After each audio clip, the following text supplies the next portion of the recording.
kulanti wacan oo wanaagsan daawadayaal ku soo dhawaada isbabardhigga labada awoodood ee Shiinaha iyo Hindiya oo dhawaanaya xurguf military ku dhex martay xuduudda labadaasi dal.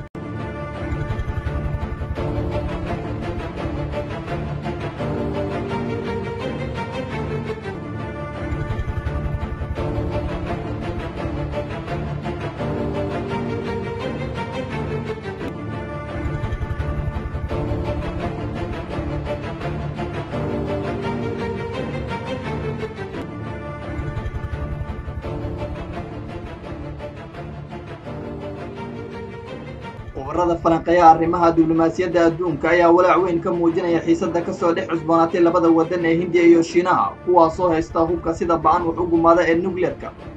Labada dal waxaa u dhexeeya murankii ugu waqtiga dheeraa ee dhinaca xadka waxayna is hor fadhiyaan ku dhowaad nus qarni. 23 Juun waxaa xuduudda ka dhacay dagaal u dhexeeya labada ciidan kaasoo ay Hindiya sheegatay in ay ugu dhinteen ugu yaraan 20 askari. Lama oga khasaaraha gaaray dhinaca Shiinaha. Ra'iisul Wasaaraha Hindiya Narendra Modi oo war soo saaray ayaa wacad ku maray in dalkiisu uu difaaci doono xadkiisa wax kasta oo ay ku qaadato. Dhanka kale dawladda Shiinaha oo markii ugu horeysay ka hadashay dagaalkii dhacay ayaa sheegtay in Hindiya ay ka caraysiinayso Shiinaha si ula kac ahna u daadaansanayso. Hindiya iyo Shiinaha waa labada waddan ee ugu shacabka badan caalamka. 1.393 bilyan oo qof ayaa ku nool Shiinaha sida lagu sheegay tirakoobkii la sameeyay sanadkii 2018 halka Hindiya isla sanadkaasi ay tirada shacabkeedu noqdeen 1.353 bilyan oo ruux. Xilligan oo xiisad cusub ay ku soo cusboonaatay labada dal ee dariska ah waxaan isbarbardhig ku samayn doonaa awoodooda dhinaca militariga ah.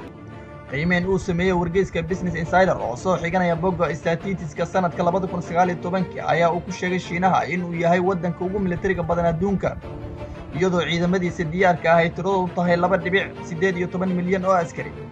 Hindiya ayaa kaalinta labaad kaga jirta halka dalalka kale ee shanta boos ee ugu horeeya buuxinayaan ay kala yihiin Mareykanka, Kuuriyada Waqooyi iyo Ruushka. bishii Oktoobar ee sanadkii 2019 ayuu Shiinaha sameeyay dhoolatuskii militari ee ugu dambeeyay. waxa uu munaasabadaasi ku soo bandhigay ciidan tiradoodu ay gaarayso 15,000 oo askari, 580 qalabka militariga ah iyo 160 diyaaradood oo kuwa dagaalka ah. Shiinaha waa waddanka labaad ee dhaqaalaha ugu badan ku bixiya militariga isagoo sanadkiiba u adeegsada 261 bilyan oo dollar halka Hindiya ay ku jirto kaalinta saddexaad ayna ciidamadeedu ku bixiso qarash dhan 71.1 bilyan oo dollar. sida uu shaaciyay macadka caalamiga ah ee cilmi baarista nabadda ee Stockholm. Shiinaha waa waddanka saddexaad ee ugu sarreeya dhinaca awoodda diyaaradaha dagaalka waxa uuna haystaa 3,210 diyaaradood. Hindiya oo ku jirta kaalinta afraad waxa ay haysataa 2,123 diyaaradood. muddo ahba Hindiya waxa ay xoojinayso xuduudeeda military iyadoo oo laba dhinac xuduudaheeda ah cadaawad kala wadaagta Shiinaha iyo Pakistan. dhinaca taangiyada dagaalka Hindiya ayaa haysato tiro ka badan tan uu haysto Shiinaha. Shiinaha ayaa haysta taangiyo tiradoodu gaarayso 3,200 halka Hindiya ay haysato in ka badan 4,200 oo taangi. sida lagu xusay xog uu soo bandhigay wargeyska isbarbardhigga ku sameeya xuduudda military ee dalalka caalamka ee Global Firepower. hase yeeshee gaardiga gaashaan ee Shiinaha haysta ayaa lagu qiyaasay 33,000 kuwaasi oo aad ugu badan tirada ay ciidamada Hindiya haystaan oo gaaraysa 8,600. sida lagu muujiyay xog dhawaan la soo saaray Shiinaha ayaa haysta tiro 10 laab ku ah qalabka gantaalada lagu rido ee Hindiya haysato. qalabkaas ayuu Shiinaha ka haystaa 2,650 halka Hindiya ay haysato 266 oo keliya. dhinaca awoodda baddana Shiinaha ayaa haysto 777 maraakiibta ciidamada badda ah ee noocyadooda kala duwan iyadoo Hindiya ay haysato 285 markab. Shiinaha ayaa haysta 74 markab oo kuwa badda hoosteeda mara ah kuwaasoo ay Hindiya haysato 16.